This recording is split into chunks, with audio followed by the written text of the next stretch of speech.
अस्सलाम वालेकुम वरहमतुल्लाहि वबरकातुहू। प्रोग्राम अज की बैठक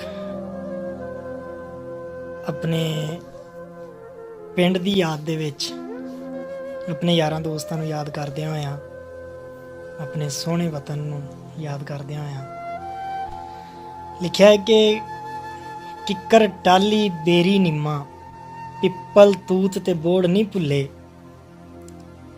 किक्कर टाली बेरी निम्मा पिप्पल तूत ते बोड़ नहीं भुल्ले। वट्टां बन्ने नहर दा कंडा वट्टां बन्ने नहर दा कंडा अज तक पिंड दे मोड़ नहीं भुल्ले। एक गन्नियां दी रौह नहीं भुल्ली लस्सियां दे ओह कौल नहीं भुल्ले। संघने दुध दी खीर नहीं भुल्ली गुड़ दे मिठे चौल नहीं भुल्ले। और वाकया ही कि प्रदेश च आके चीज़ां बहुत याद आईयां। बहुत मिस करीदा अपने वतन नूं, अपने पिंड नूं, अपने यारां दोस्तां नूं। मेरा सोहना पिंड 48 आर उकाड़ा।